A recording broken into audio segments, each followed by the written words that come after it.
शिमला नगर निगम चुनाव को लेकर भाजपा आज उम्मीदवारों पर मंथन करने जा रही है। इसको लेकर बैठक का आयोजन किया गया, जिसमें केंद्रीय मंत्री अनुराग ठाकुर भी शामिल हुए। केंद्रीय मंत्री अनुराग ठाकुर शिमला पहुंचे और दोपहर बाद शिमला के माल रोड रिज मैदान की सैर करने पहुंच गए, जहां पर उन्होंने लोगों से भी इस दौरान मुलाकात की और प्रदेश की सुक्खू सरकार सहित विपक्षी दलों पर निशाना साधा। अनुराग ठाकुर ने कहा कि 3 महीने में ही कांग्रेस सरकार की लोकप्रियता कम हो गई है और लोग सरकार से नाराज हैं। वहीं सरकार अपनी साख बचाने के लिए नगर निगम चुनाव में ओछे हथकंडे अपनाने का प्रयास कर रही है। उन्होंने कहा कि जिन दाव पेच को लेकर कांग्रेस जानी जाती है वे नगर निगम चुनावों में अपनाए जा रहे हैं। नगर निगम के चुनावी रोस्टर में महिलाओं के आरक्षण, अनुसूचित जाति के आरक्षण के मापदंड अलग अलग होते हैं, लेकिन लाभ लेने के लिए आरक्षण से भी छेड़छाड़ की जा रही है। साथ ही बोर्ड बनाने से लेकर सभी काम फर्जी तरीके से किए जा रहे हैं।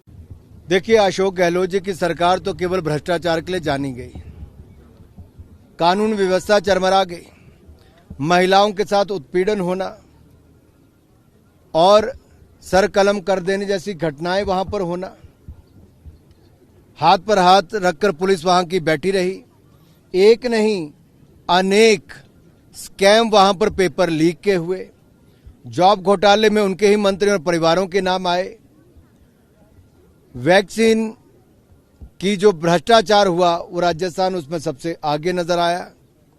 अशोक गहलोत जी की सरकार, कांग्रेस भी उनसे छुटकारा पाना चाहती थी लेकिन नहीं पा पाई। सचिन पायलट ने तो पहले भी मोर्चा खोला था लेकिन कदम पीछे हटा लिए थे। आशा करते हैं इस बार टिके रहेंगे। ये जो अलग अलग दल मिले हैं, ये भ्रष्टाचार के दल में बुरी तरह से घिरे हुए हैं, डूबे हुए हैं। और मैं तो पहले भी कहता हूं, ना इनकी नीति साफ, ना कोई नीतियां एक जैसी हैं, ना विचारधारा एक जैसी है और ना नीयत साफ है। ये तो केवल अपनी साख बचाने के लिए या किसी भी बहाने से जीत दर्ज कराने के लिए इकट्ठे आने का प्रयास करते हैं। ये पहली बार नहीं हो रहा जी, 2019 में भी हुआ, ये 2022 में उत्तर प्रदेश के चुनाव में भी हुआ और ये महाठगबंधन जब बना, इसमें लोगों ने इनका चेहरा देखा और देखा कि केवल भ्रष्टाचार दिखता है।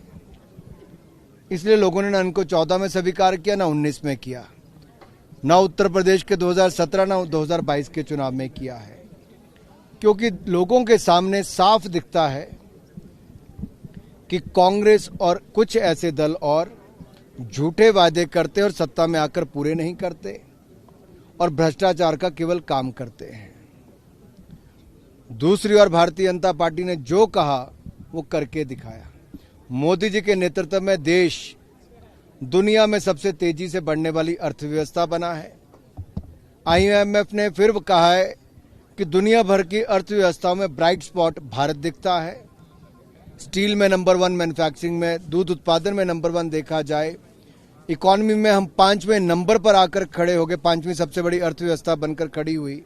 मोबाइल मैन्युफैक्चरिंग में हम दुनिया के दूसरे सबसे बड़े मैन्युफैक्चरर बन गए। आप किसी भी क्षेत्र में देखेंगे भारत एक के बाद दूसरे स्थान पर आगे आया है। तीसरा सबसे बड़ा स्टार्टअप इकोसिस्टम बनकर तैयार खड़ा हुआ है। तो मोदी जी के नेतृत्व में जहां देश की अर्थव्यवस्था आगे बढ़ी, कोविड को प्रबंधन लेकर पूरी दुनिया ने प्रशंसा की है और ऑपरेशन गंगा और ऑपरेशन दोस्त यानी कि यूक्रेन से विद्यार्थियों को बचाकर लाना, उसकी सराहना हुई है। तो दूसरी ओर ऑपरेशन दोस्त में टर्की और सीरिया में सबसे पहले मदद पहुंचाने वालों में भारत पहुंचा।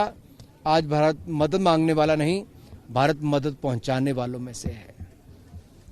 जिस पार्टी की नींव ही झूठ पर हो वो सत्याग्रह क्या करेंगे? जो पार्टी भ्रष्टाचार में डूबी हो वो सत्याग्रह क्या करेंगे?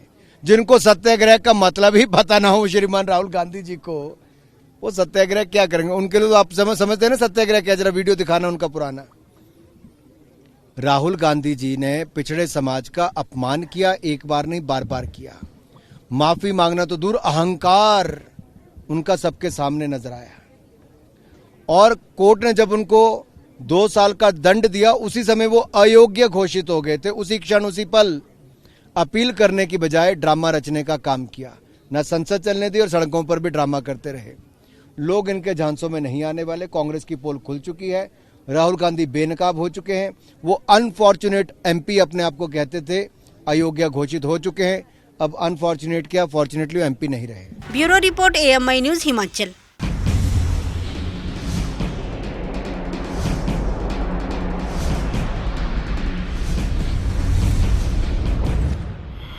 Spread over 18 acres of land, a child's dreamland with colorful, attractive and well-concepted surroundings. Montessori Cambridge School, Pathankot is a co-educational senior secondary school with day boarding and hostel facility. CBSE affiliated school has classes from pre-nursery to class 12 with all 3 streams. Montessori wing is designed with rich learning material and scope for creative activities. Content of curriculum is carefully examined and delivered. Less able pupils in particular are motivated. All-round personality of a child is developed through smart classes, well-equipped labs and library. Extracurricular activities, competitions, stage, playfield and excursions. Activities at NCS are fun with purpose. Admission open from pre-nursery to class 11. A school that understands children. Montessori Cambridge School, Pathankot.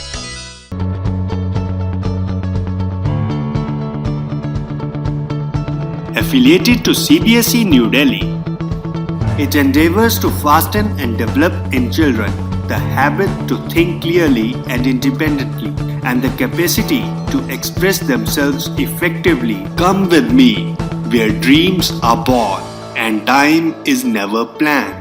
The school aims at providing the quality education and strives to meet the challenging needs of providing comprehensive education to develop the various aspects of a child's personality.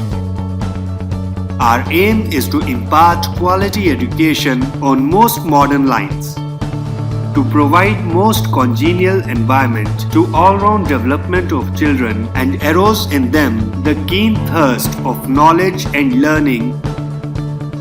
Emphasis is also laid on character building, self-discipline and development of creative and social facilities, curricular and co-curricular activities that the children are encouraged to take up.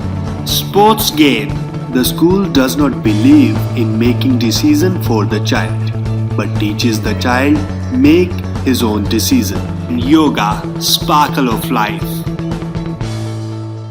Greenland Public School, Kandrodi Road, Surajpur near Damtal, Tehsil Indora, District Kangra, Himachal Pradesh. कहीं सुना है retail की दुकान पर wholesale का दाम?